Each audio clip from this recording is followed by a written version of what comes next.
thank you so much for coming on the show. Such short notice. Yeah, you're welcome. Like literally short notice. Yeah. You're the perfect candidate. You live close by, right? Yeah, I live in Los Feliz. How's that?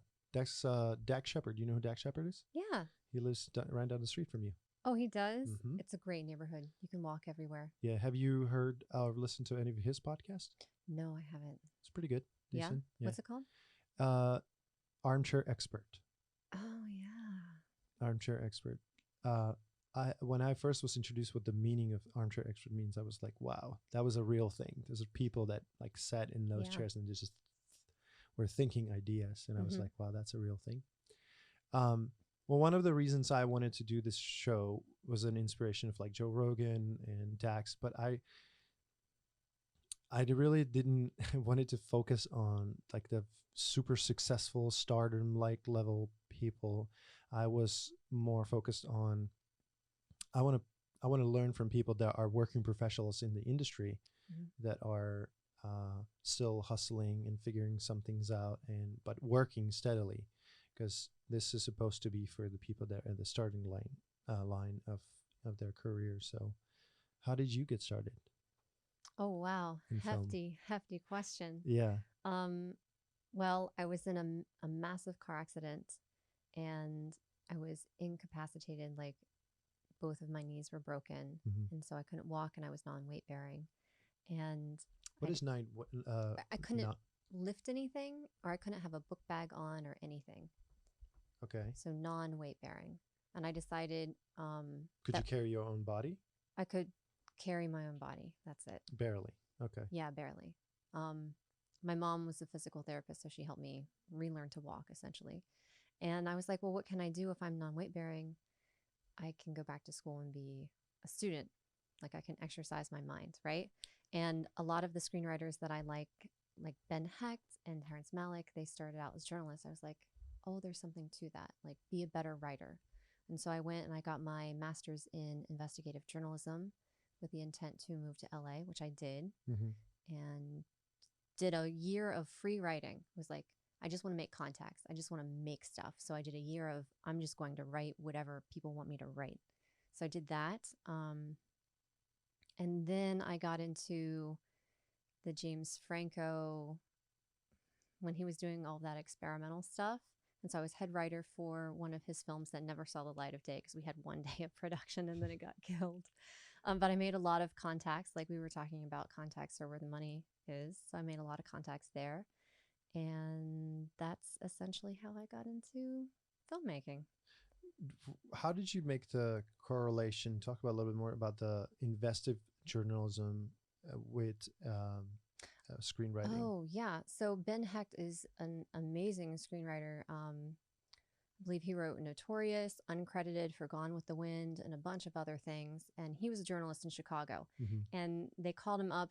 One of his buddies called him up from Hollywood. He's like, you need to get out here because, yeah, that's him. You need to get out here and start writing stuff. Like they're taking shitty writing and you're way better than that. So why don't you come out here and start writing? He's like, okay. Did you do any kind of writing prior to you going back to school for writing? Oh, yeah. So I also have a master's degree in creative writing.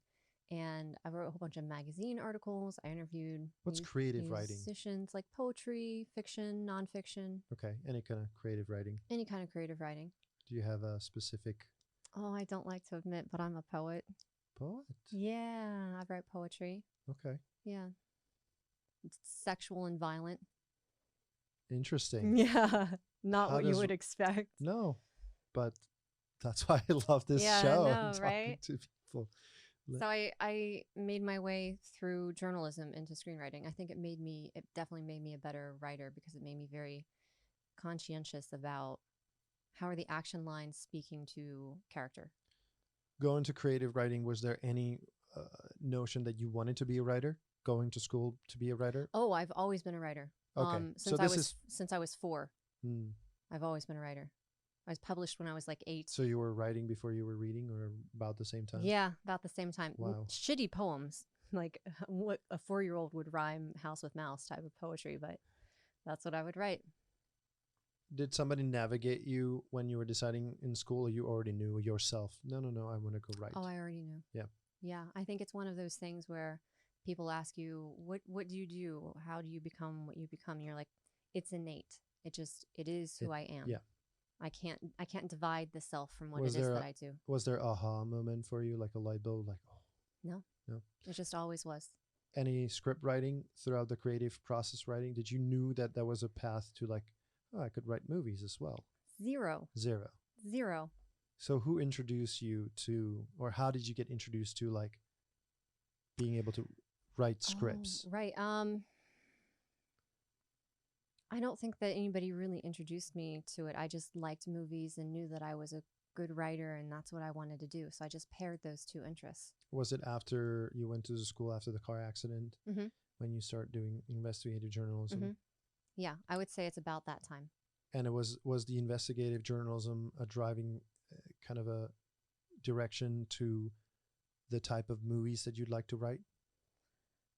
And I would say yes, but not in a genre sense, but in a character sense. Like when you're a journalist, you study behavior. So I worked at the Innocence Institute, and I helped exonerate wrongfully convicted individuals. Now, a person will come to the institute saying, I'm in here under false like I'm innocent.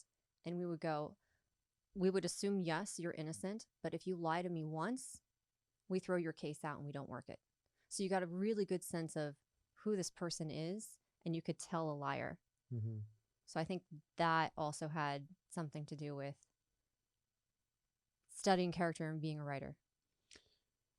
I recently heard a podcast. It was on Joe Rogan. I can't remember the two gentlemen. One of them owns like a or used to own or still owns a large record label.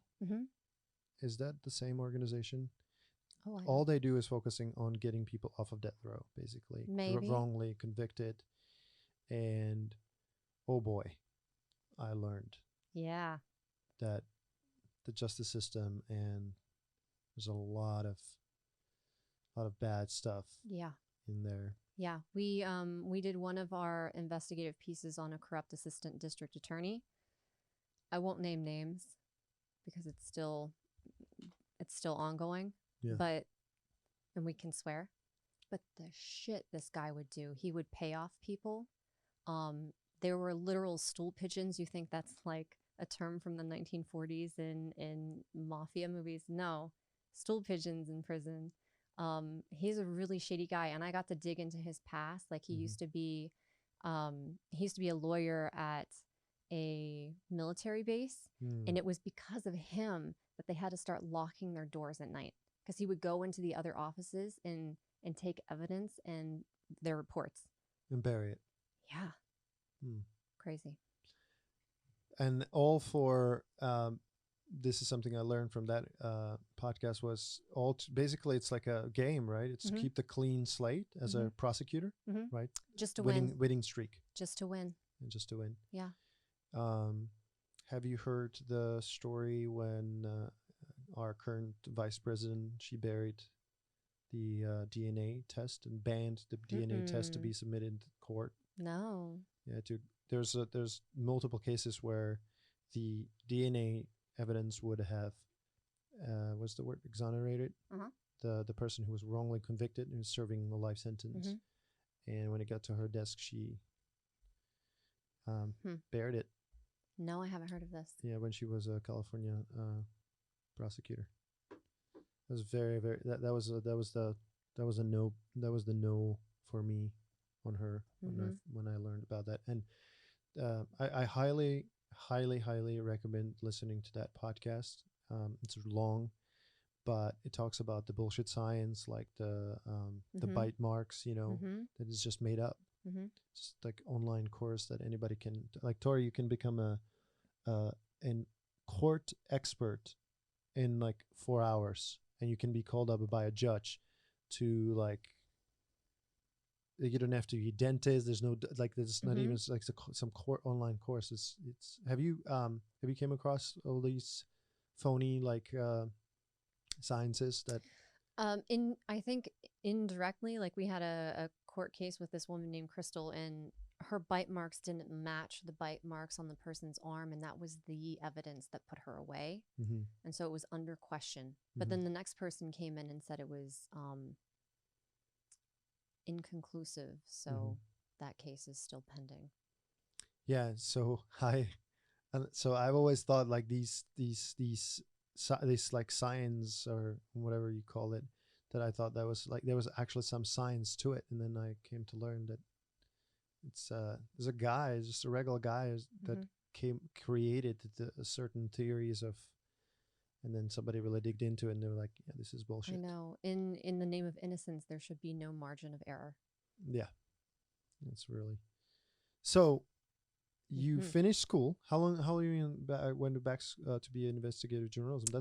It's a 2-year program. 2-year program. Yeah, 2-year because you already had your master's, right? So well, I had my MFA in creative writing with a concentration in poetry, and I graduated early with that, so 2004 to 2005, and then I got my investigative journalism degree 2010 to 2012, and my thesis, and you're gonna find this fascinating, maybe, but my thesis was on female serial killers. Nah, I think it's interesting. Okay. But if it's why is there more serial killer men than female? I guess so, right? Well, females last longer. Their careers. Like they kill more people. More people for longer. Oh, because I guess the society wouldn't expect a woman to be a serial killer. Yeah.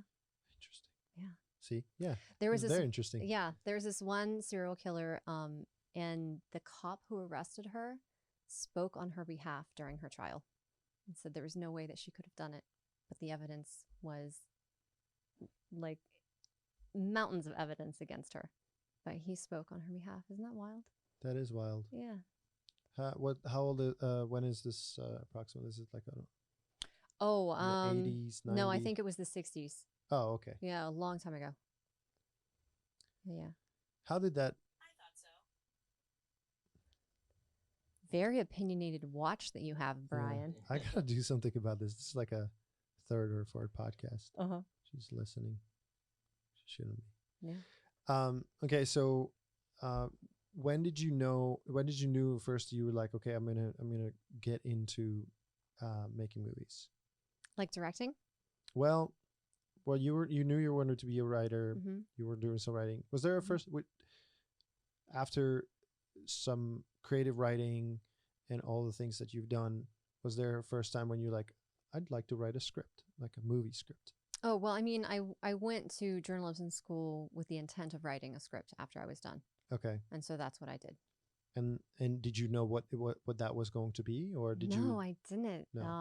So you were just like, I'm going to write a script. Yeah. But I don't know what it is yet. Yeah.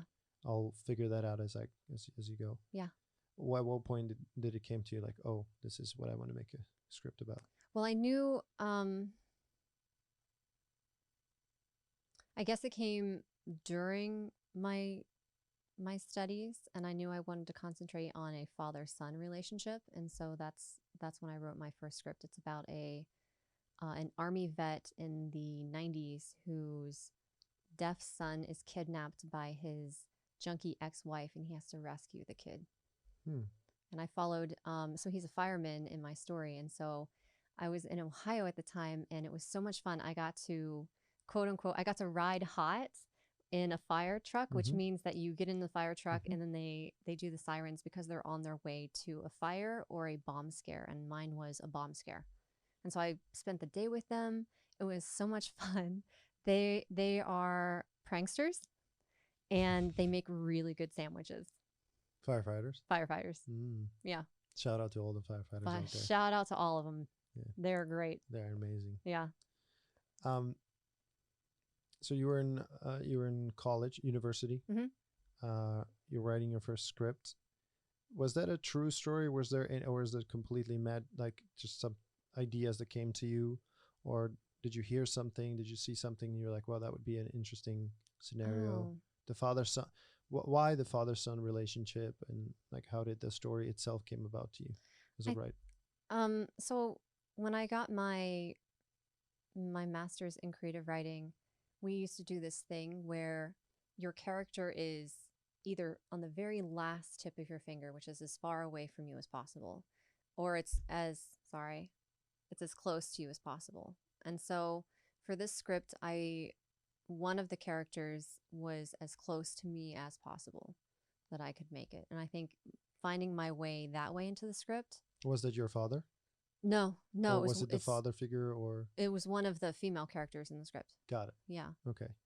And who did you keep at the arm's length? Oh, I don't think any of the characters were arm's length. Hardly any of my characters are way out here because I all identify in some way. Even the psychopaths. I have a child-sized head, and so the headphones keep slipping. I'm sorry. You should be able You're okay. to. I'm okay. They just kept falling back. It's like, oh no, my child-sized head. How long did it take you to finish it? So fast. Like a couple weeks. Wow. Okay. Yeah. But you had a ton of have you ever, like, the format of script, was that a new kind of a, it took some time to, like, okay, this needs to be properly formatted. And yeah. So I had to read a bunch of scripts to get an idea. Yeah, I did the same thing when I started writing plays. I read a bunch of plays. Was this your first script ever that you written? Yeah. How many pages do you remember? 998. Oh, wow. So it was decent. That's really good. Yeah, it placed in some contests once upon a time. That's amazing. Yeah. Where did you take it from there? You've written a script. You finished the school in investigative journalism, and then you're like, what now? I spent that year writing for free. I wrote webisodes for these guys in England. I did the James Franco thing. I never really wrote TV, but I wrote a bunch of other scripts in the interim, and I just kept writing. After the James Franco thing and having somebody else tell me, I want this story, and now it has to be this thing, and now I have to contort it and make it something completely different. I was like, I need to be creative for myself. And so I wrote this script called The Sitter. It has since changed names, but it has a producer and director attached, and it's set to film later this year. Congratulations. Thanks. Like, big congratulations. Yeah, it's really fun. It's really fucking huge. I know. Yeah, when you write a script and when you, like, get the team attached, and then the funny thing with movies is, even when you're in principal photography, there's no guarantee that the movie will be made. No. And it's like, oh, we're filming though. Like, there's footage, but yeah, that doesn't mean anything. No, it doesn't. In the film industry. So big congratulations on getting it to that stage. And Thank then you. Hopefully somewhere next year you can come back here and tell me about we're in edit. Yeah. We're about to release or distribute or something like that. Yeah. My director and producer, they're this fantastic duo. These two female queer directors, Mercedes Bryce Morgan and Katrina Kudlick. And I just want to work with them forever. You talked about finding your team, finding your people. You stick with good people when you're filming something, you're next to them at least 16 hours a day. Yes. And you get to know them really well, and you either get to really like them and love them, or you really despise them. Literally get to know what their farts smell like. Yeah. Yeah. Good tip for people wanting to get into filmmaking. Always smell good. True. It's so true. Very, very true. Yeah. So going back to, you knew you were going to write, you did a year of free writing.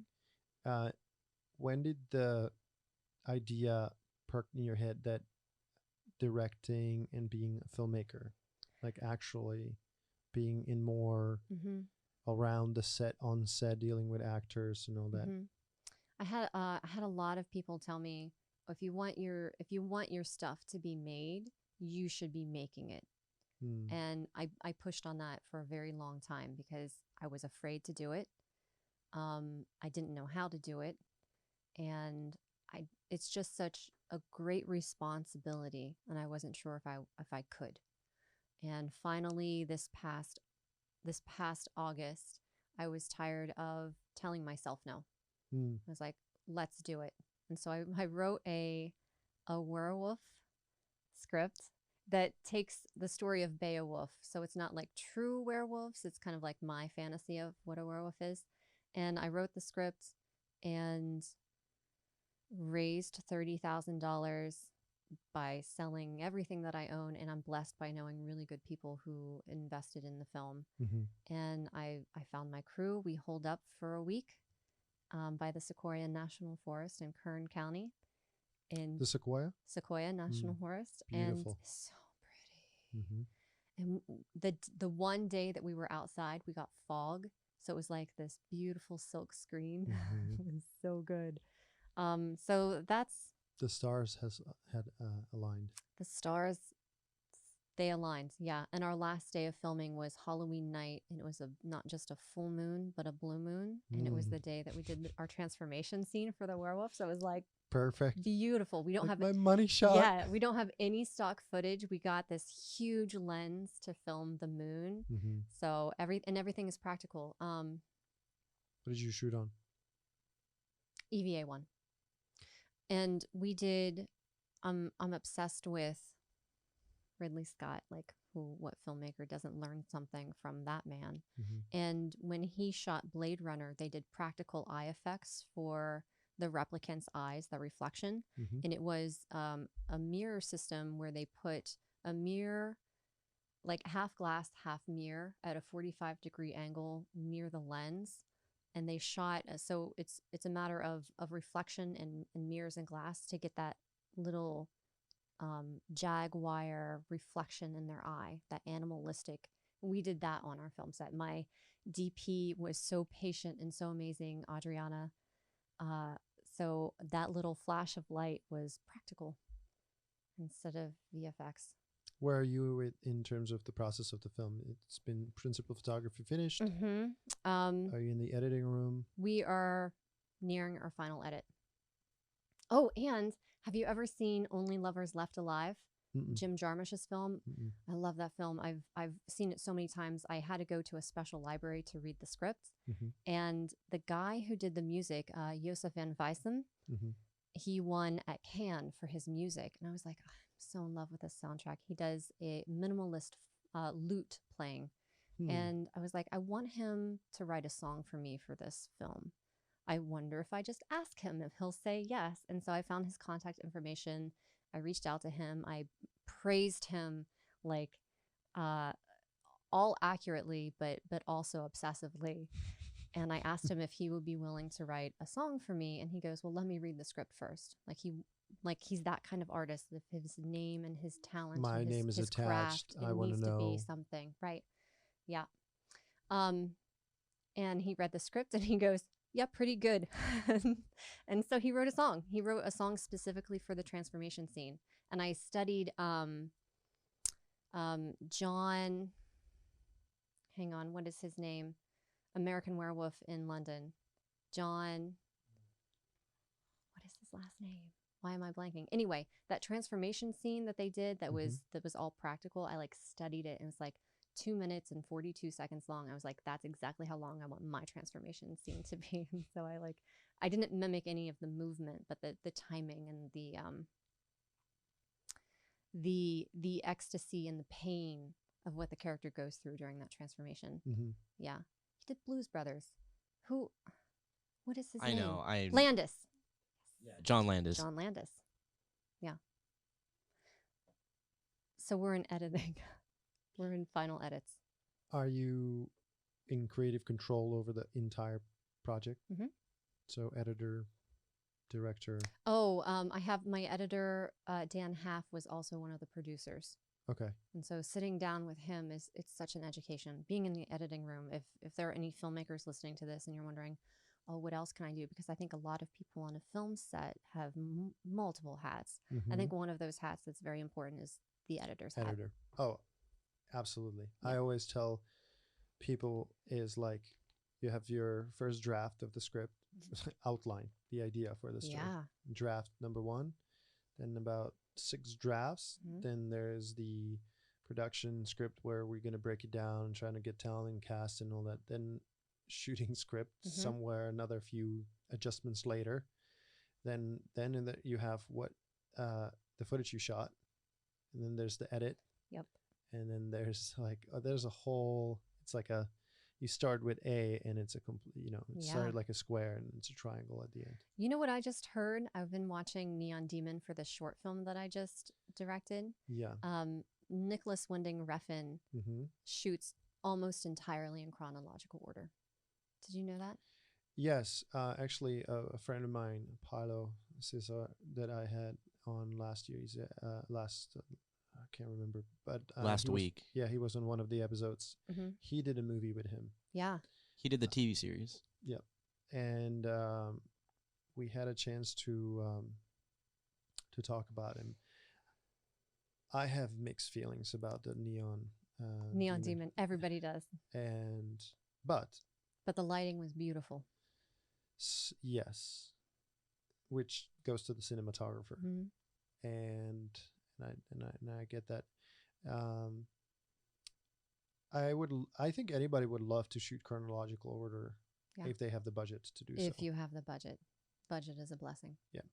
So yes, for character arc development for the actor to be in the Yeah. role, for me and the crew and where we are, where Mhm. we're going, what's going to happen. Mhm. Yeah, I'd love to shoot in chronological order. Sometimes it's just so unpractical, though. I know.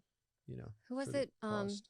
David C. in France did Blue Valentine, Mhm. and his actors hold up for I think a month in a trailer, and then he did all of the flashbacks sequentially, and then all of the present day Present day, yeah. sequentially. And I Did just you torture your actors a little bit too? with yeah, something? no, me, no, I love them so much.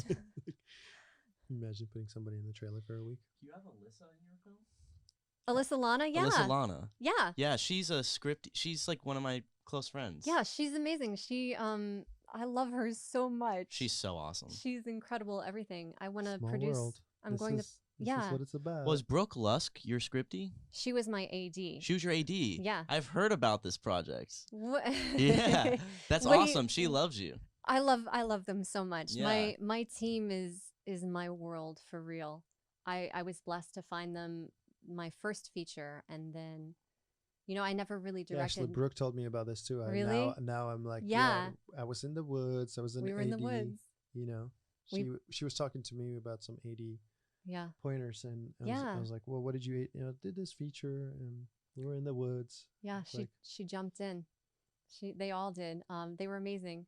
We had only scheduled for 7 days of filming, and because of how the nature of filmmaking is, we were shy on our days. Even though we were filming 14 pages a day, I was like, I don't have it in the budget for it to pay you for an extra day. And we were all downstairs, all of the department heads.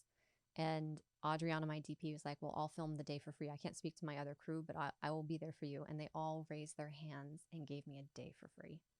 So I will love them to the day I die, and I will bring them on every project that I do. And I have. Before you got to this one, Yeah. and I want to hear about the comic book collection Oh, sold God. and all that. But Yeah. like, that was the debate of, hey, if you want your stuff made, you got to make it yourself. Mhm. Until you make that name where people are bringing you projects to say, would you make this? Yeah. What projects were before? Was there a short? Did you do any commercials and music video? What experience did you? Well, Oh, because yeah. you're a creative writer, Mm-hmm. but you've never been on set as a director or Mm-mm. yeah. So that's a pretty daunting Yeah. task to. I love Quentin Tarantino's answer to this. Did Oh. you hear that? No. He was in the Sundance Festival. I can't remember Mhm. which director he was talking to or some writer, and they were like, he was having this dilemma of like, how do I this perfect shot and this sound and this and that and this and again, sorry if you can find this out for me. Who was? Yeah, it's Terrence Malick he was talking to. Yeah. There you go. And he Malick. says, Quentin, you don't need to know all these Mm-hmm. things. You just need to find the brilliant people that Exactly. can, and you just tell them what you want. Yeah. Oh, I can tell them what I want. Yeah. And that's I am fabulous when it comes to telling people what I want. and finding the raw talent and be like, oh, you're amazing. You're Mhm. brilliant. Mm-hmm. You can ride up. Yeah. But you have zero experience. Like I've had years and years as an AD on set, set lingo, which toes to not step, who's got say here and when and why, what the Yeah. process is. Yeah. What was your first, like, so how did you start? Like, okay, I have a script, I have this, but like, I want to make this happen. How did you decide, well, I need to, you're very, like, you have the personality of like a sponge for information, I can Mhm. tell. So same for me, but I had to start somewhere, learn something in order to step on the set. Or did you just wing it and say fuck it and let's go? I guess you're asking me two different things. First, you're asking my background. So my background in filmmaking has been mainly through the documentary world. Okay. I worked at, I think, 3 different documentary places. I field produced.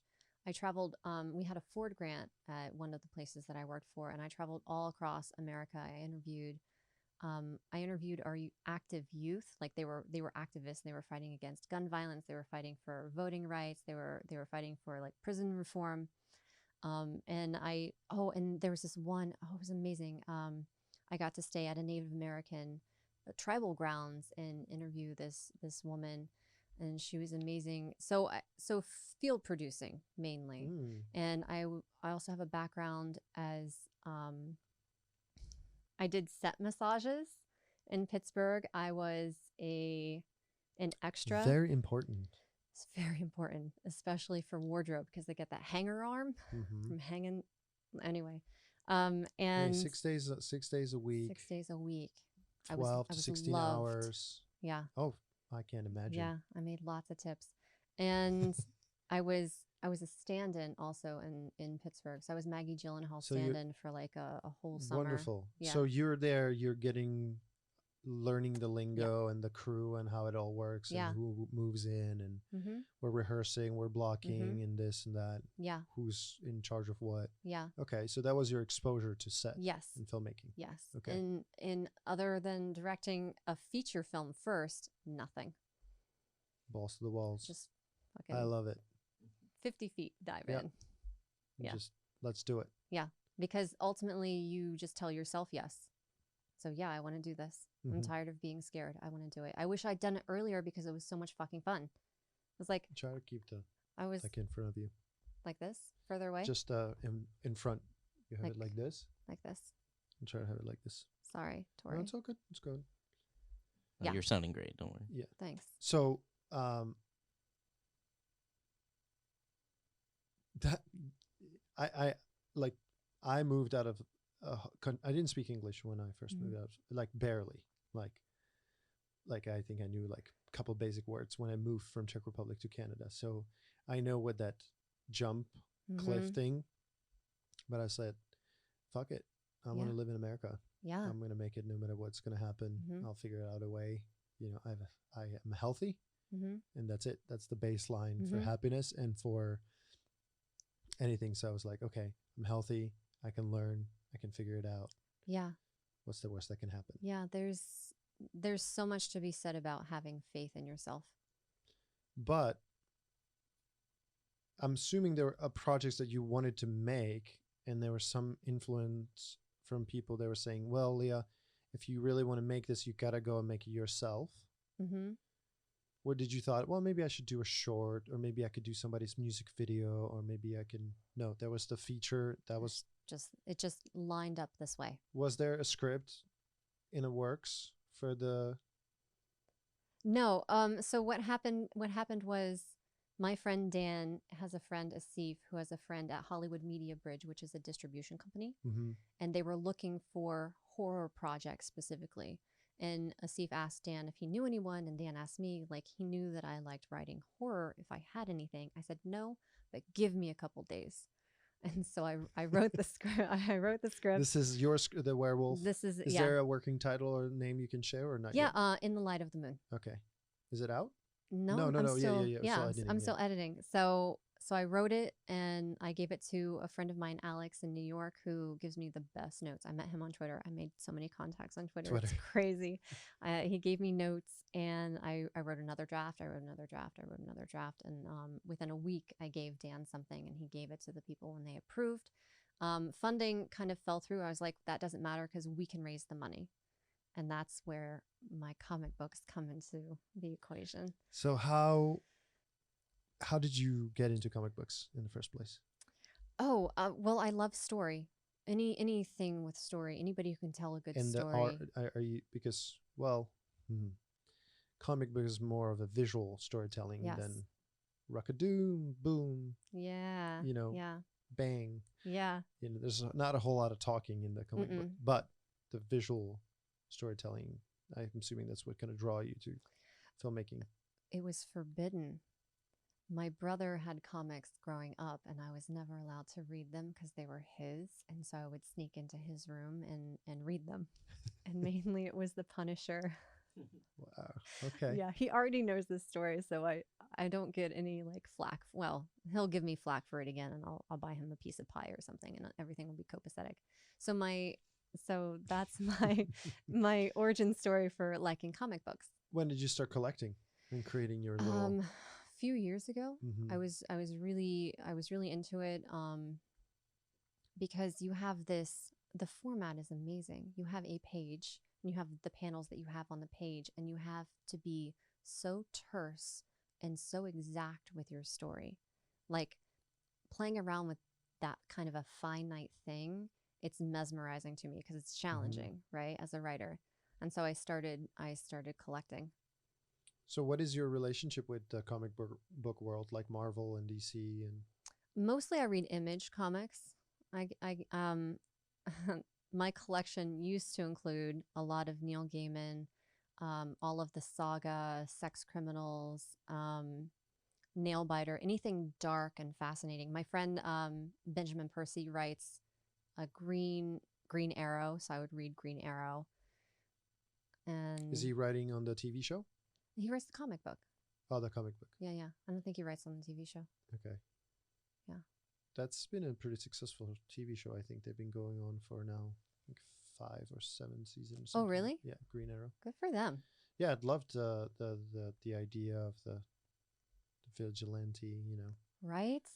It's so fascinating. It was absolutely. So you've collected yourself this beautiful collection of valuable comic books over a couple of years.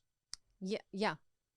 And then it came the time to, you know, you already had a distributor that was interested in the film, but you needed funding to make the film, and financing fell through. Yep. How did you go about getting a financiers in the first place? You want to talk about that as a starting filmmaker? It's connection. Dan's friend, Asif's friend, da-da-da-da.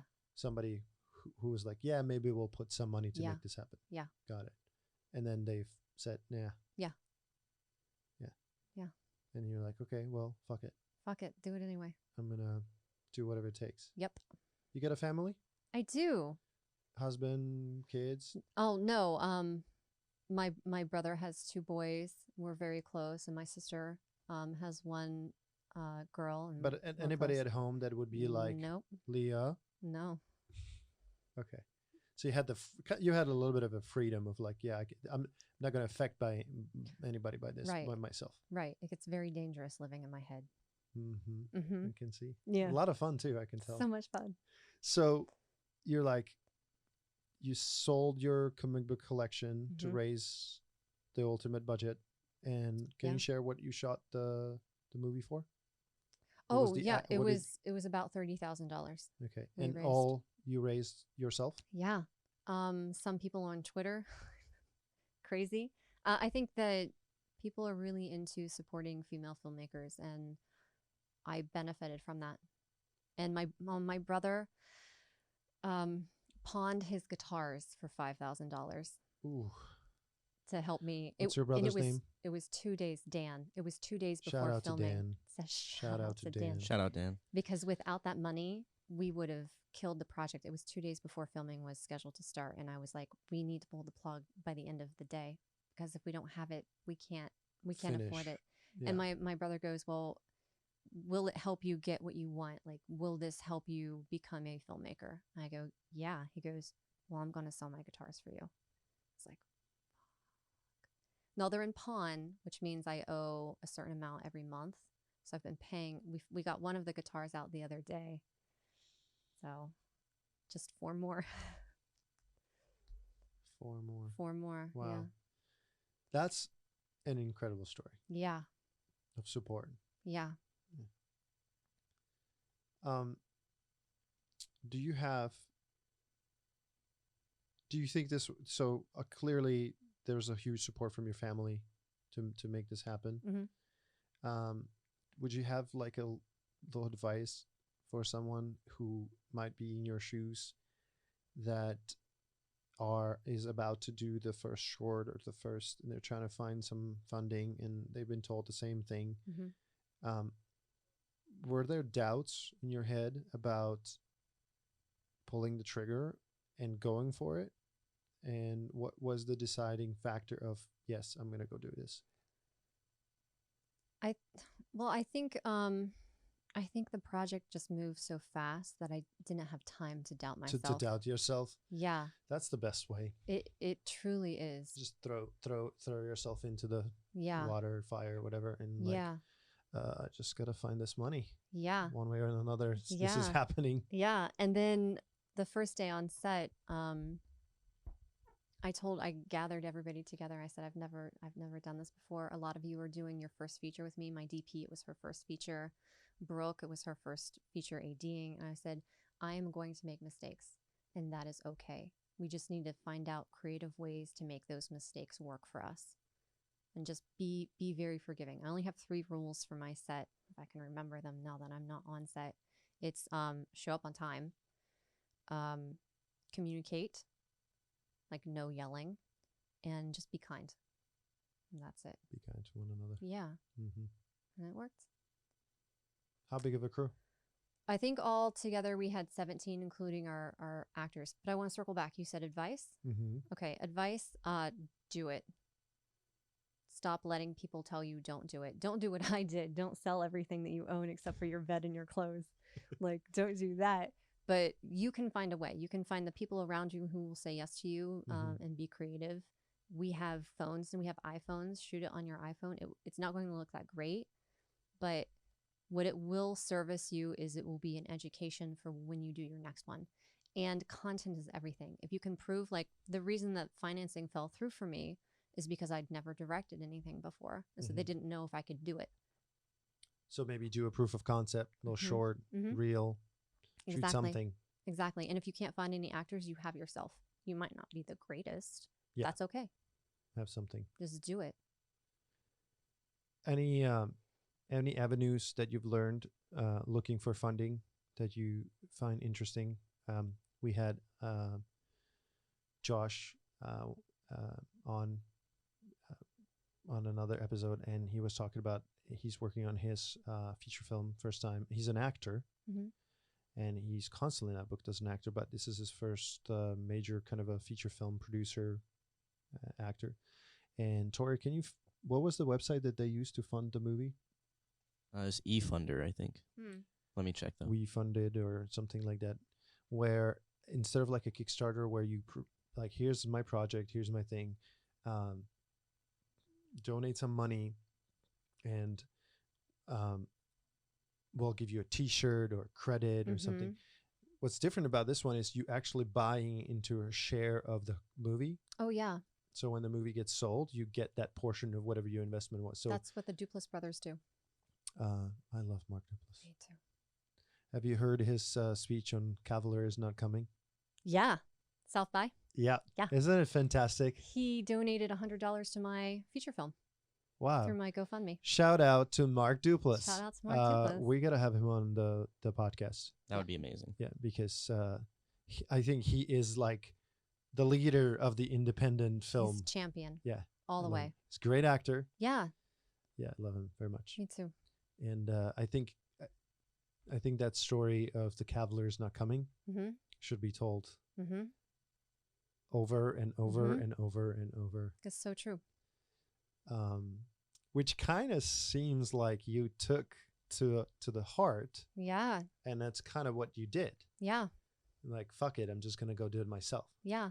Like him and his brother. Yep. Puffing chair. Yep. Exactly. Oh, you know, their first short, not their first short film, but the one that made it into Sundance, This Is John. Yeah. Mm-hmm. So they filmed that for $3 because that was the price of the video cassette at the time. Mm-hmm. And so I'm challenging all of my filmmaking creative friends to the Sundance Challenge, which is make a short film for $3 or under and submit it to Sundance this year. So all of your viewers, I'm now challenging. I just did mine the other day. I did 2 short films in one day, and For $3. $3 or less. Okay. Shot. Kids, shoot on iPhone. Yep. Yep. Like, you literally have unlimited footage and takes in your pocket. Yeah. There's no excuse. There's No just excuse. laziness. Yeah, no excuse. You either do it or you don't do it. And there are people, I mean, there are people with such great production value locations, I'm sure. Mm-hmm. Yeah. Hard work, too. Very You got to much put in so. a lot of hard work. You do. Yeah. To tell a good story. Mm-hmm. Yeah. But it pays off. A lot of people always ask me, oh, how did you get here? How did you do this? Hey, it didn't happen overnight. Like, No. everybody always sees when you're accomplishing and you're somewhere and people want, like, well, that's Mhm. great. I'm like, how did you? I started over there Yeah. and took years and this and Yeah. that, and I had to give up this or sacrifice this. Yep. So when you're in the process of finishing your next your movie, are you lining up your next project? I'm in the process of writing about 3 scripts. And they're at various stages. So I do a first draft, and I usually do a second draft, and then I do a table read, and I hear the beats, and then I do a couple more drafts, and then I figure out which one do I want to do. I just finished writing Teatro dell'Amore, which is kind of based off of my experience living on Block Island for the summer, being a theater manager and projectionist and living inside the theater. And it's about a middle-aged woman who gets dating advice from her imaginary friend, who is Marcello Mastrioni.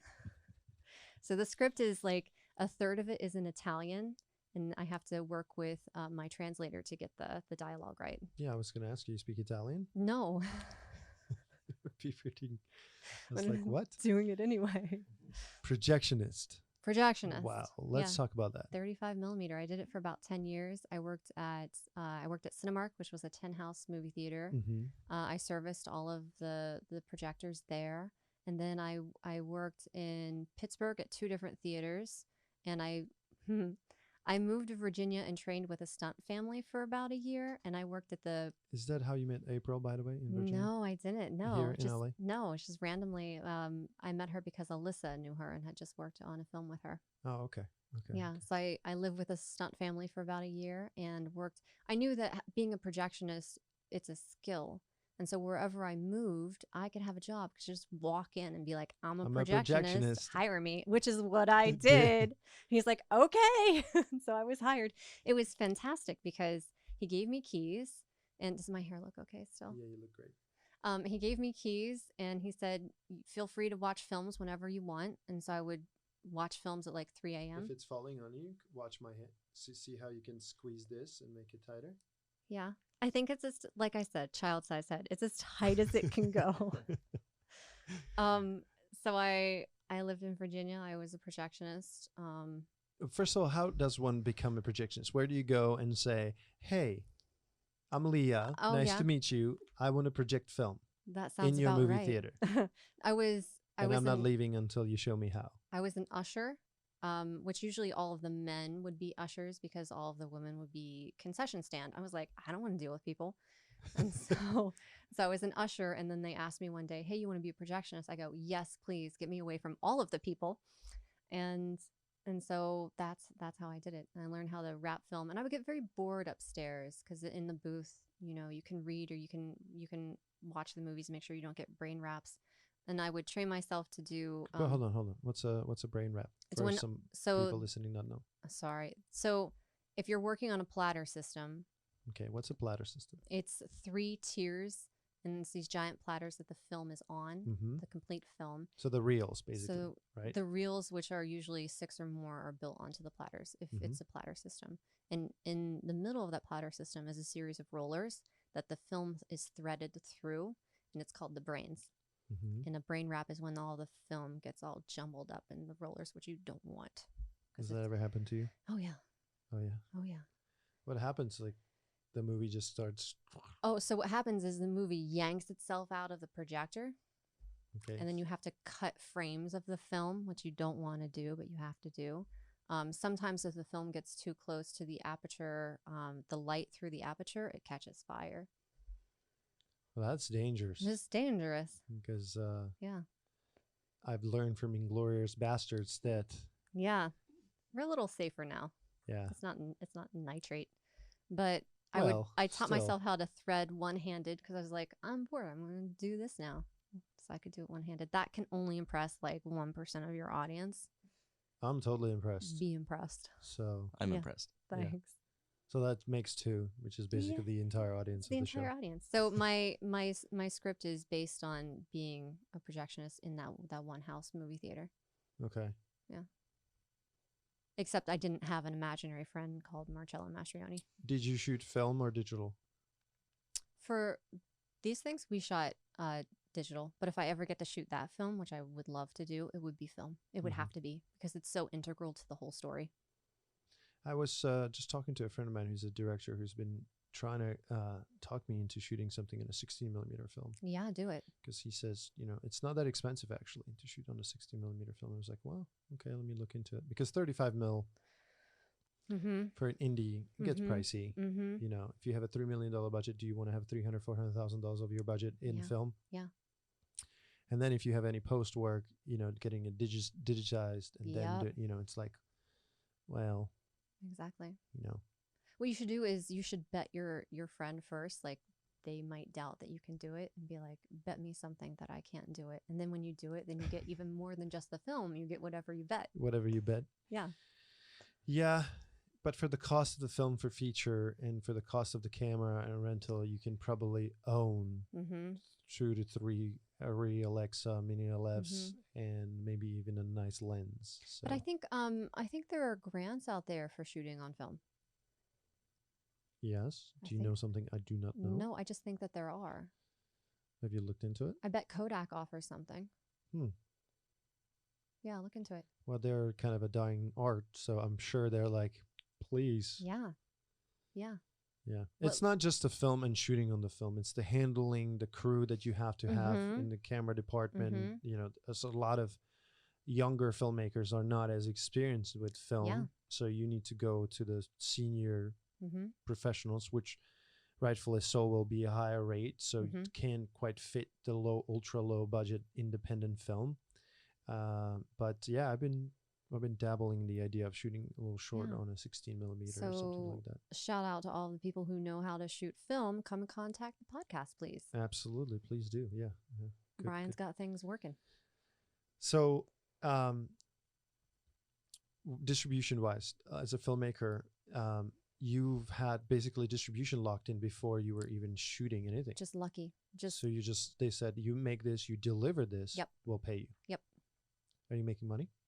I get to pay back my financiers, and my brother gets his guitars out of pawn. Is the distribution offer bigger than what it costs you to make the movie? So far, no. No. Is there going to be any domestic, international sale, any foreign? Okay. Yeah, I think so. Yeah.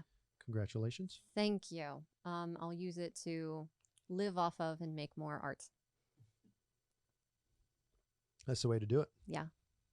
And I just, I don't know if I told you this, but April worked on my horror project. Which one? The Good Girl, the short film that we just shot on Wednesday. Oh, okay. Yeah. I was hoping you were not talking about the movie with the worms. With the what? The worms. What worms? Let's just... What worms? Yeah, Alyssa worked on that one too. Oh, God. No, I know exactly what you're talking about now. Yeah. Let's... Skipping. Tori, do some kind of effect. Chapter advance. Do you have a trailer? For in the Light of the Moon? Yeah. I do. Can we pull it up? Is there a way we can pull it up? It's on YouTube or? It's on Vimeo. I would have to go in. My phone's in the other room. Is it in your phone? The link to my email is. Oh, I see. Okay. Well, we'd love to see it. Sure.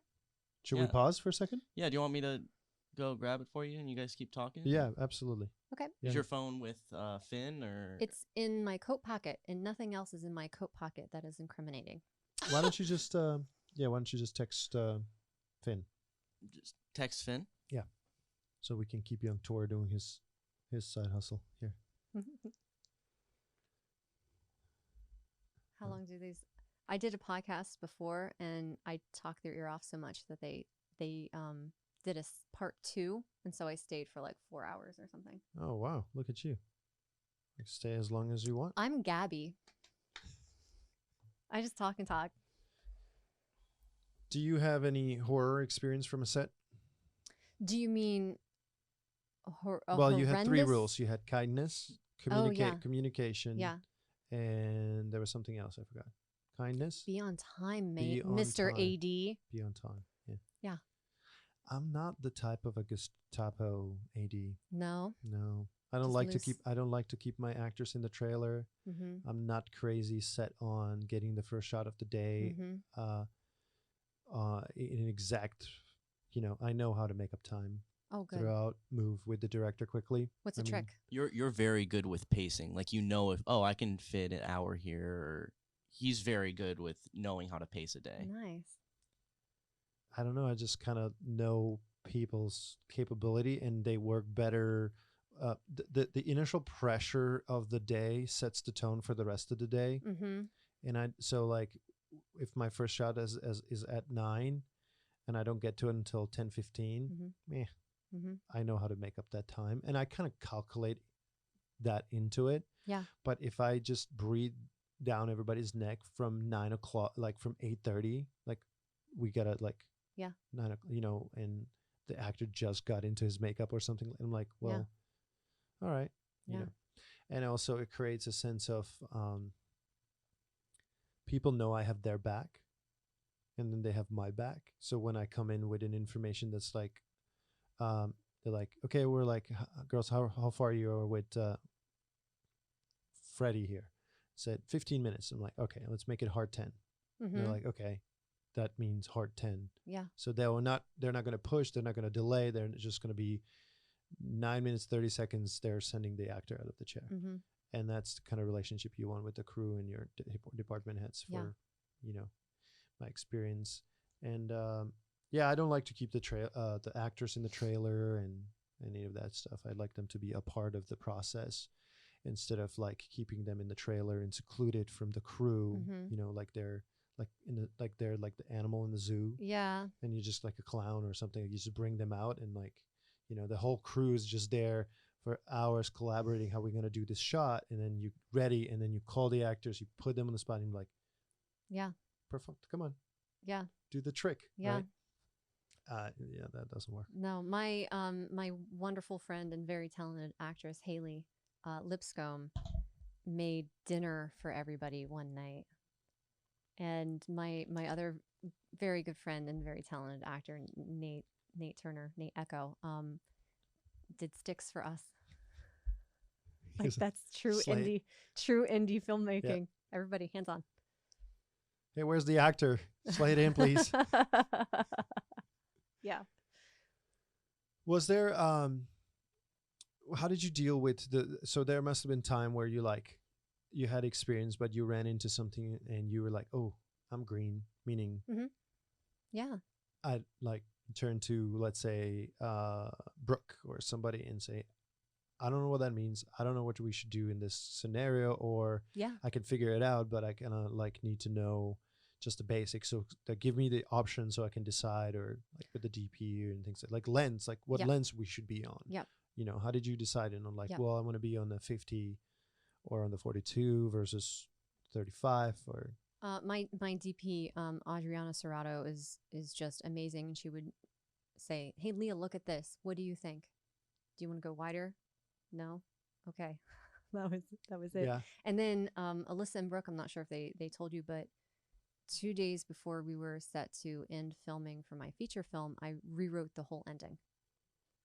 And so I stayed up all night and I rewrote the ending. And then my friend and my actor, Angel Murphy, read it and approved. He said, this is much better. Why did you have the notion to rewrite? because 2 days before filming. the performance that Nathan was giving as my antagonist, it wasn't working. What he was doing was amazing, and I was like, oh shit, I need to change my story to match what he's giving me. And I was going through some stuff in my personal life where forgiveness was very important to me in that moment, and so I needed the movie to be about that. So I changed the ending. And What did your AD say when you said, "Hey, 2 days before going to principal photographer, we're gonna change gung ho 25% of the movie"? Yeah, gung ho. I mean, we only had 2 days left, and we were already such a tight crew. She's waiting to give me my. Yeah, we can. Thank you. You're so sweet. Thank you. I'll keep talking as I look. Just to confirm with Brian, so you mean 2 days before end of shooting? End of shooting. Yeah, so they're already shooting. Oh, you were already shooting. Yes. You changed the Yeah. script while shooting. Yeah. Indie $30,000 budget movie. Yep. I did Okay. that. Mm-hmm. People out there, they know what. Yeah, I know what's That's up. insane. I totally get it. I understand. I've been there. Can you send the link to me and I'll forward it to Tori or whatever we Yeah. need to do here to. My one of my composers, I met also on Twitter. Such a wealth of people on there. He wrote the music for this. And okay for the trailer. Mm-hmm. And he's doing the feature, everything other than what Wysam is doing. Congratulations again on that. Thank you. It's a huge So accomplishment. huge. My short film has It's taking a minute to load. I'm sorry. Caroline Shaw, who won the Pulitzer Prize in 2003 for composing this incredible song. I called her because I was like, I love your music. I need to do something with you. She's writing a song specifically for the horror short that April just worked on. Okay. I can't wait to see it. It'll do you like horror? No. No, that's why you had a problem with Neon Demon, yeah? I didn't think it was a horror. Really? It's a horror. Narcissism gets the best of her? Yeah. I was confused for most part of the movie. But visually, I understood. So beautiful. It was like That's my good friend Haley. I want to work with her on everything. okay. Yeah, I get it. It's art house horror. It's going to look like a fashion magazine, but it'll be horrific. My makeup artists were amazing. Here we go. Where did you guys shoot?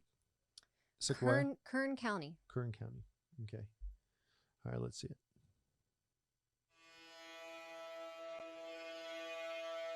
She thinks she's a curse, but doesn't want to pass along her curse to anyone else. I still can't believe she's real. All the myths about her. She still hasn't told me what she was chosen for. I keep thinking my help her will be like cracking open all the mysteries of the universe.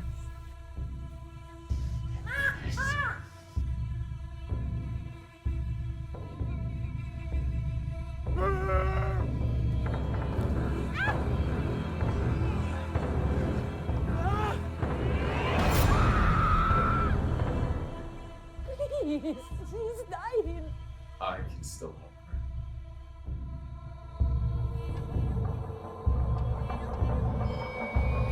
There's the moon. Ooh. Very good job. Yeah, it's A lot of cool shots. It's gonna look beautiful. It's okay. Yeah, so much fun. So much fun to do. There's something to say about the time that when you finish principal photography and you know it's like the last day, right? The last take. Yeah. And you call it. Yeah. And it's like, and then the AD calls, like. Yeah. Wrapped and. Yeah, I did. I looked at Brooke was like, we're whispering. She's like, I think we're done. I go, do you want to call it? She goes, let's do it together. And so we called like that's a wrap on In the Light of the Moon together exactly at midnight on October 31st. 2020. 2020. Tori, when did we finish American Sicario? I want to say November 18th-ish, something like that. That was really close. Yeah. Yeah. Oh, yeah. So Brooke was in American Sicario. She went after. Yeah, Yeah. yeah, yeah, yeah. I remember now. Yeah, we were looking for somebody, and that's how I met somebody introduced me, and they were like, I went "Hey, to acting school with Brooke. small Oh, world." I It's just know. like, Wait, did she act in your movie? what did she do in American Sicario? Yeah, yeah, yeah. She acted. She was Maurice Comte's. Yeah, she played one of the cartel Nice. drug lord as Nice. girl, and yeah, she did a fantastic job. And she came onto the set. She's like, "Hey," I was like, "Hey, what's up? Who are you?" And she's, "I'm Brooke." I'm like, "Oh, okay. Hey, nice to meet you. What's up?" And she's like, "Where do I guess you're in this scene or that scene. I'm not sure." Yeah, yeah. We'll find out. I cast her in. We were going to shoot another short film in January, but that's when the cases in COVID were rising. And Rising. so Yeah, for she s- drove to Vegas, met up, did her Yeah. thing. She was great, and I think she was telling me about it. She just came back from she was telling me about a horror she just did in the woods, and with the That's director sweet. she loved. And I was like, okay, cool. So much fun. And now here we are a few months later talking to you It's about it. crazy. And you're the filmmaker, you're the director. Yeah, but I cast her in the short film we're hoping to film in the summer. Wonderful. Yeah. Yeah. She's off to doing something super cool, I guess. And Super cool and secretive. secretive. I'm like, Yeah, I've been trying to You find a can't. way if I could find that out. We can't. We have to wait. well, it's probably Disney or Marvel or one of those. Oh yeah. Yeah, once you have to keep it that secretive, Adriana was like, "You're on The Bachelor. Just admit it." Yeah. Brooke, what's up? We were supposed to go skiing, by the way. She's like, I can't this season anymore. I'm like, why not? Heading to shoot something for 2 months. I'm like, all right, good for you, girl. Yeah, good for her. Anyway, so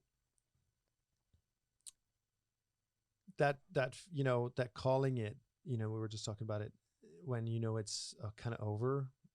For a lot of the crew, it's really over. Mm-hmm. But for director, it's like, oh wow, there's a mountain of work ahead of you still. Yeah. So was it what kind of experience was it? Like a bittersweet experience for you to wrap the principal photography, or were you excited to go play with the footage and see what you got? And Oh, I was so excited. I rode that high, and I kept riding that high until January. So you were talking about how you were very depressed until you figured out that filmmaking was the thing that you wanted to do. So I was like, I was happy, I was riding the high. And then November came and I got a job as a COVID PA on a film set. And I was like, ooh. I was just a director. Well, no, it wasn't about that, because I don't have any pride about Oh, I having would. a job. Like I work, but it was that I was so far away from being creative. Yeah. And then January slump hit me. I was like, I hate everything and I want to die. And I was like, well, the cure for that for me, because I know when I get sour like that, it means that I need to create something. I was like, I need to create something. And I had that PA job. I had some money coming in. And I was like, well, I'll write something and I'll direct a short film. And that's where I met April, that you interviewed. Mm-hmm. In the future, in the past, depending on where this podcast lands. We'll cut this out. Nobody knows. Okay. That's where I met her, and all of the money that I made as a COVID PA went into self-funding this project. Yeah. Did you shoot it yet? Yeah, it's done. I Done? shot 2 short films in one day, and I did extreme edits to a Sundance application that we're in the second round of, and it was due that day. So it was like my lunch break was rewriting this script.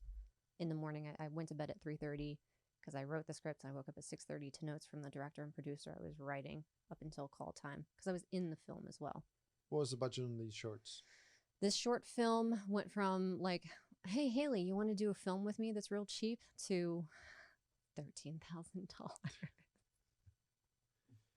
We're raising $4,000 for post right now is what we're looking at.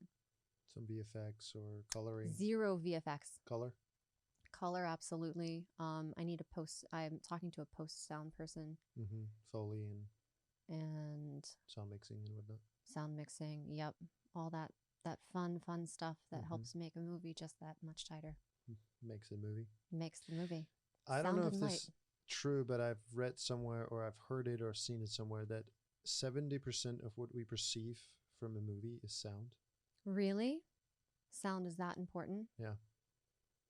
Hmm. Music, sound, Mhm. sound effects, sound mixing. And then I guess because for our brain, it's so easy to just you see what's happening, but the mood, the chills, and I guess, you know, what Yeah. the feeling you get is. Yeah. I've always had this, going back to creating and picking your own crew.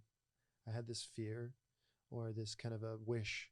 I was like, oh, I wish that by the time I'm recognized enough of a director, John Williams is still around to score my movie. Mm-hmm.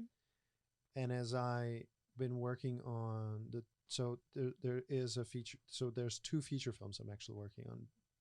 Kind of both happened at the same time. I don't even know how, don't ask. Just some people work on a short, Yeah. some people work on a feature, and somehow I just ended up being offered to do 2 features. Good. And one of the features deals with a topic that was really close. It's one of the stories that I was like, I need to tell. This needs to be talked about. I want to talk about this. I want to tell the story. And Finn, Mm-hmm. who you met, he's a production designer who's been helping me create the world, and we've been talking about it. As I got to meet my buddy who was a DP and Finn, and then kind of start creating my own people that I really can get close, and Mm-hmm. I'm like, oh, I'm looking for my John Williams. Mm-hmm. I'm looking for my production Yes. person, Yes. like somebody who will take what we're going to do to the next level. I'm looking for the next like I want somebody who was going to come up with me. Would it be an absolute privilege and honor at some point in my life to work with somebody like Hans Zimmer or Mm-hmm. you know, have some one of those big giant names Mhm. attached to my project? Yes, absolutely. But I think I'm even more driven by the idea of finding the rough, you know, the diamond in the rough, and bringing all these people together, and then like doing a project together, and, Yeah. and just be like, we did this Yeah. together. That's people ask me, what is your goal for filmmaking? Well, to do the art, to have my art pay for my life, but I want to do what Jim Jarmusch does, which is he's worked with the same crew almost his entire career. I just want to keep making art with those people.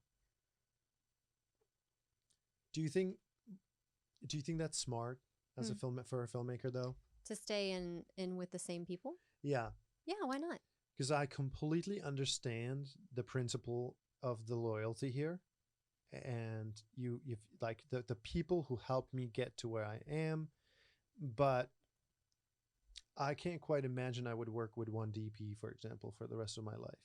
As much as I love work of some of the people that I want to work with, it's like I think that as a creative, part of the journey is to explore new territory, and if you stayed with if you stay with the same creative minds, yeah, you might create an amazing art, but it will go into this kind of formed direction. And so I don't know, I always was like, yeah, a loyalty is huge for me as well, but I don't know, like I would want to explore different composers and different editors and sure. But really it's up to you, because you have the ultimate vision where it goes, and it doesn't have to be like this. It doesn't have to be a narrow corridor. It can be whatever you want it to be. The hardest thing a writer has to do is find their voice. It is the one challenge that you have in your whole career, and some people don't find it for decades, and some people find it instantly. And all of the people that are on a film crew are there to service your voice. And if you have found it, that's fantastic. And if you like meander and find it with this person and with this person, but all of them are there to help you and your voice. So it's not a solo act, right? Filmmaking, like writing is. Not even close. But it's a choir. And I think that the people who know what your voice, to help support that voice, you want to keep them in your choir. Absolutely. But in my opinion, it's like you're the person who's writing the music for the choir to sing. well, if it's a female choir, the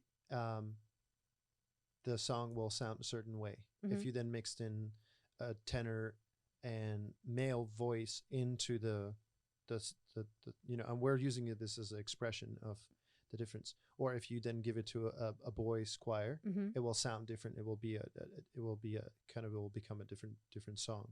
So I'm struggling myself with the idea of loyalty versus like, hey, like, okay, so I have a buddy of mine very close who's an incredible director of photography. If somebody gave me if I was given an opportunity to work with Roger Deakins, would I say no? I'm still going to go with my bud. I don't know.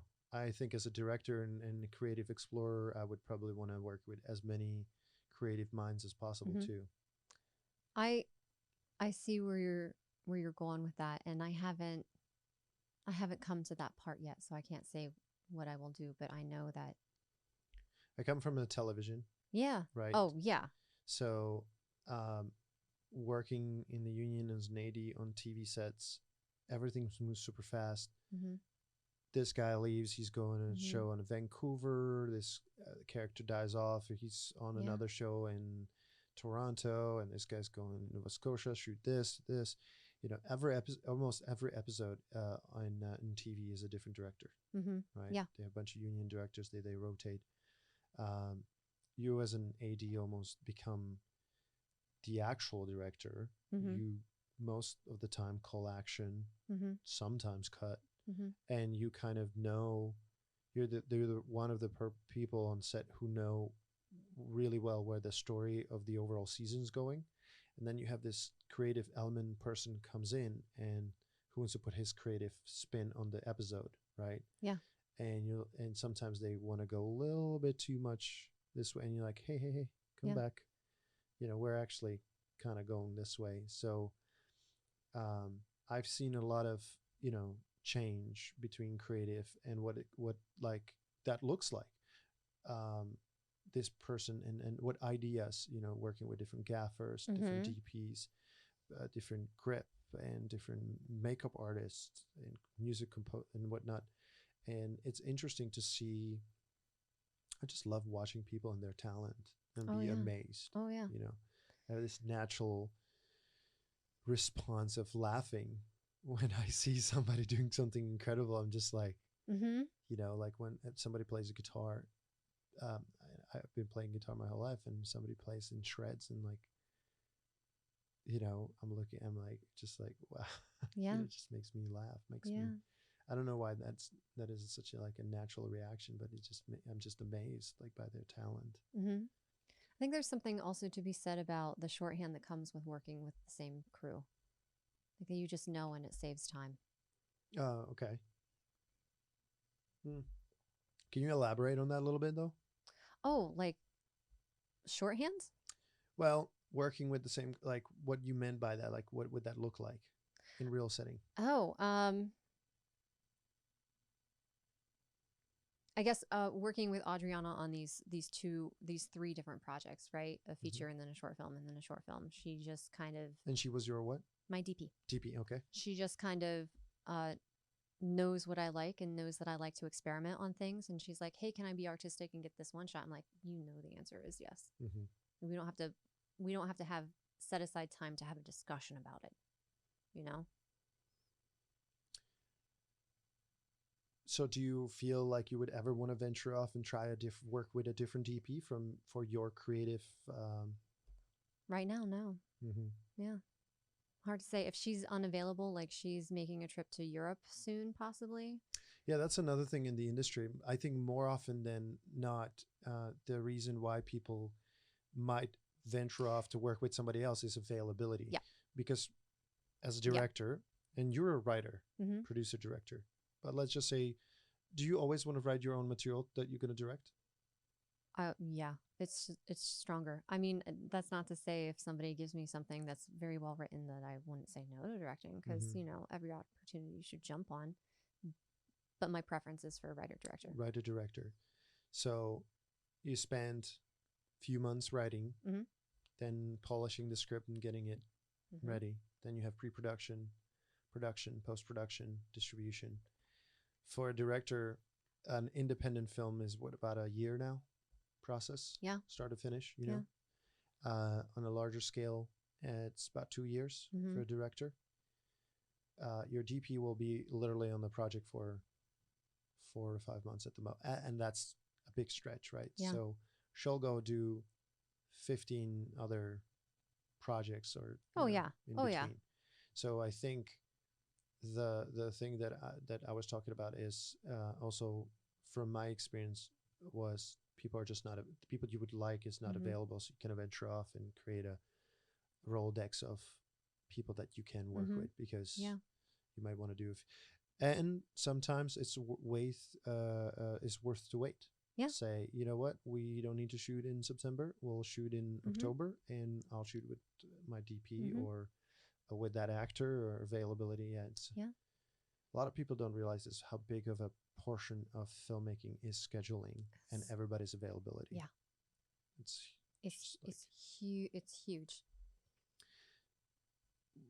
when we were shooting this movie in Las Vegas after you shot your feature film, hands down the best crew I've ever worked with. Yeah. But I already know that that crew, Mhm. as it was, will never meet again, Mhm. because logistically it's just not possible to get all the people that were there that created this. And there were some core people, which Yeah. I'm sure we're going to work again together.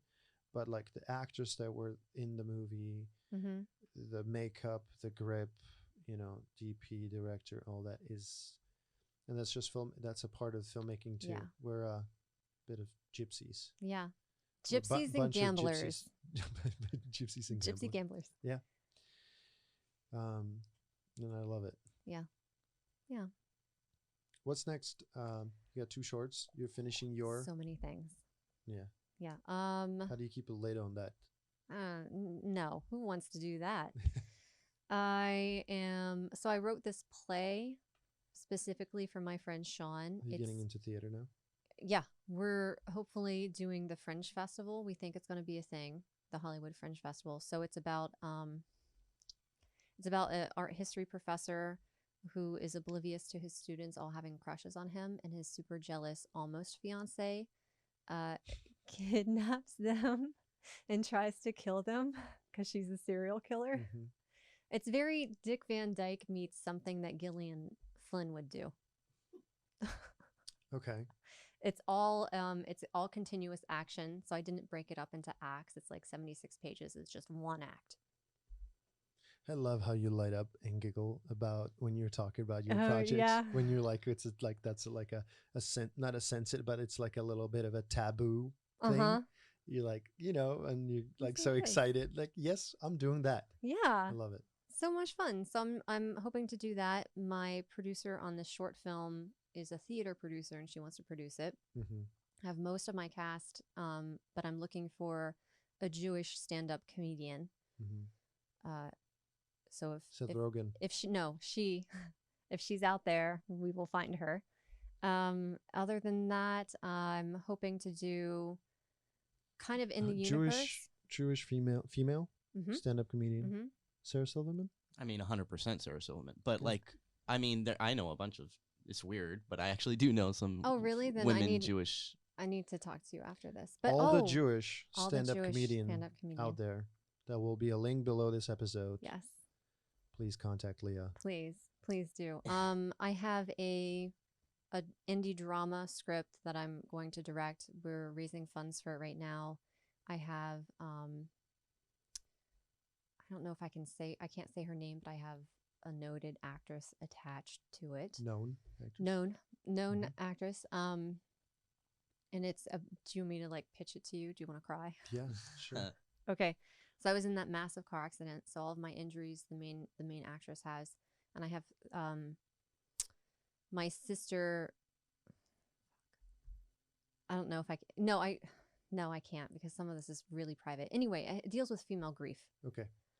and the woman lost her teenage son, and her marriage is falling apart, and she tried to kill herself in a car accident. I didn't try to do that, but my character tried to do that. And she has these conversations with her son on the answering machine. They're very sardonic. And she debates whether or not she's still a mom now that he's dead. And the whole thing moves through this arc of this woman losing hope and losing her family and losing all of the love that she used to know into what I hope is a place of hope at the end. And it's called All the Things We Could Not Carry. It's super indie. The budget's $155,000. We might have some of the funds raised already. But that's what I would like to do. That's a good step from a $30,000 feature It's to pretty decent, right? Yeah. I would love to be shooting by or before June for that one because it's fucking ready. And other than that, I wrote kind of in the universe of in the light of the moon, in the shadow of the mountain, and it's super sexy and violent vampire film. Love it. Yeah.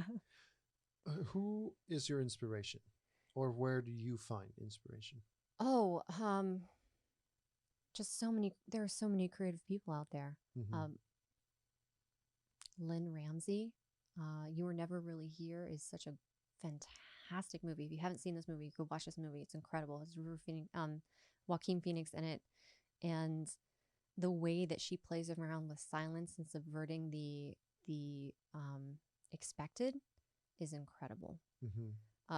My filmmaking friends, Mercedes, Katrina, my actors, I look to see what they're good at doing, like Haley and Nathan and Angel and Olivia, and I build off of their personalities. Like I wrote an entire script. I interviewed a bunch of retired Oregon police detectives. 2 of them headed up serial killer investigations and arrested serial killers. And I wrote this script called The Killing Floor, and I wrote it specifically for Olivia. She gave me, like, she's from Texas. She plays the cello. Maybe she swears real funny. And so I wrote it with her in mind. She plays one of the detectives, and it's 2 different timelines. One is in the 70s and one is in the 90s. And as we know, in the 90s, like 94, they discovered that DNA, the proteins in DNA can connect a person with their blood type. Anyway, it follows this detective hunting the same serial killer through 20 years. But I wrote that role. I wrote that specific role for her to do. Whether or not she gets to do it, like if I don't direct it, I don't have that much control over it, but that's my intent. So that one is open. It'd be great to give it to, if I can't direct it, I mean. And what's your creative process for writing? Do you go somewhere? Do you usually like to lock yourself in the room? Sometimes I write in my car because there's like, if I turn my phone off, there's no internet. Nobody's there to bother me. The only thing that's keeping time is my bladder. Like, yeah, riding in my car. And so you just good. sit in your car, pull up the laptop, and sit in the back seat, put a sleeping bag behind my back. It's the poor person's Noya house. I love it. Yeah. I go skiing often, and I have a big van, and I pull up right underneath the mountain and just sleep in the van. I would love to pay, like, have you gone to the New Beverly, Tarantino's movie theater? Jules, yes. Jules runs it. I was like, maybe if I can pay her to let me come in at 10 a.m. when they're not doing any shows and just write in the movie theater, because being a projectionist, I got a lot of ideas in the movie theater. And Dana Goya is a poet. It's the energy of those places. It's the energy, exactly. Yeah. They create, the more of that same energy that you put into something, it reflects back to you when you're in that space. That's why if you try to write in your bed, you just end up falling asleep. My outline for the movie, that working title, The Righteous, which deals with human trafficking, was born in about 2-3 days, the outline of it. I've had a confession of a friend that dealt with, I can't quite share, but anyways, and that was the starting block of the idea for me for years. But then being around on the set, around the writer, the creative, the producers, bouncing back and forth, the energy I was receiving back, within 3 days, I had the outline of what's going to happen in the movie. We're halfway through the project. The producer comes to me with the script that he says, we have this, we're quite not happy with it. They paid a lot of money to have it written. By that time, I'm already talking to the writer about this human trafficking project. So there's something to say about the energy of place or people you're around with that you can bounce, and it's just, you know, you're just like it's like this you know, weird dimension of energy that you just surround yourself with. And you have you know, I had producers and I have people that were on set with me and that were in the trenches with me, and actors, and I could watch and inspire. And then I had people who were looking up to me, who were their first time on set, that were learning, you know, and I was giving my advice, and this is what you know, this is what this means, and all that feedback somehow shapes and forms. And if you have something in your mind and creative, like, it's the best way to chisel. You're just chipping away, and something's there. You don't know what it is, but if you have these, you know, because if you're just kind of by yourself, you can be creative too, but you need, I feel like almost you need a place of energy or people around you that push the energy back towards you, so you get like this cosmic feedback. I guess being a journalist and being under deadlines, and I worked next to Bill Mushi, who is an inspiration. I learned everything about journalism I know from that man, and mainly it's swearing and drinking. But I also learned how to meet a deadline. And so he would just listening to him, he was like this kind of, he would just write. And so I don't need a space, would be nice, but I don't need a space. I can write anywhere. I work okay with people, but I need to be alone, and I can't listen to music. I just need to be in like an isolation booth. But I can write anywhere. Can you listen to a song or music and then turn it off, then go? I can do that. Write? I can do that. If there's music in the script that I need to find the pacing for, I can listen to that song, but I can only listen to that song. Right. Yeah. When you're watching your, do you watch dailies while you're shooting? I try to, but sometimes there's just not time. No time. Yeah, I understand. And then when you're finally watching your first rough cut, like first assembly, were you kind of sick to your stomach? No. No. I know that is common, but I knew that whatever was given to me, because I'm used to writing and I'm used to things not being exactly where they need to be or where I think they need to be. And so I knew that it wouldn't be that, like anybody going into thinking it's going to be perfect and exactly what you want. No, please, no. I knew that there were many steps ahead. And so if you go in with that perception already, you just look at, oh, this is good, but I can lose this. And I'm really good at editing, like not as an editor of like film, but as like a writer editor. And so I can lose this. I can move this here. I can make editing this. Is magic for me. Yeah. And so going into that room, I was like, I know what I want. And I gave the first round of notes that I gave my editor, I created a spreadsheet and I had like 300 notes. And it was so much fun to be like, lose this, tighten this, do this, because we were each on different projects at the time, so we couldn't be in the editing bay together. And then I would write him a little note like, take a chip break, stand up and stretch now. Because I know when an editor gets so focused that they forget to do that shit. Yeah.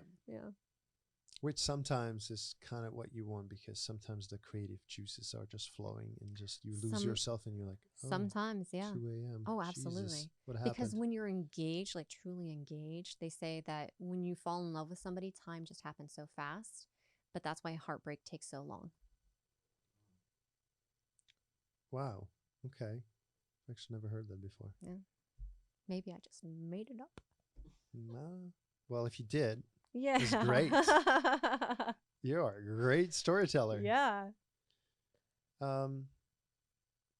You have a project that you're going to be shooting in, what did you say, June? I July, hope to be shooting by June. I want to do all the things we could not carry, because it's such a powerful piece and it's so very personal to me, and we can film it in like a very short amount of time. We can film it in 2 weeks, have it, I don't know. When I watch a Martin McDonagh film, whenever a film like that ends, it gives me such hope at the end. And I think that's one of the goals of filmmaking, is to give to the audience something. And this something to take away. This film in particular that talks about suicide, I want to give hope to people, because it's been such a personal story in my life. And that's what I hope to give. So I'm sensing a certain genre that you like to lean towards. Horror be probably Mhm. your real house. Is there something else that you would really love to venture into, like a completely different genre away from horror? Is there something? Yeah. So one of every New Year's, I write my writing goals for the year, and these are the scripts that I'm going to write this year. I have them planned out, and one of the scripts that it's so bizarre. This script, it's very, very commercial. It's about two buddies, um, who were enemies in middle school, and one of them kind of really picked on the other one, and that guy, let's call that man Brian. So Okay. Brian is picked on in middle school, and he grows up and he becomes an assistant basketball coach at a girls' middle school. And he is still picked on, like fuck his life, right? And he goes to bully support groups. And his bully, let's call him Seth. Seth shows up at his door one night. He's like, I'm going through like the 12 steps, and I need to go and ask for forgiveness from all of these people. And Brian's like, I'm not fucking forgiving you. You made my life hell on earth. He's like, but I need your forgiveness in order to go ask forgiveness from everybody else. He's like, if you teach me how to be a bully, I will forgive you.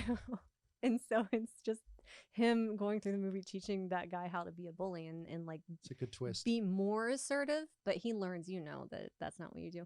It's called Bullies for Forever, BFF.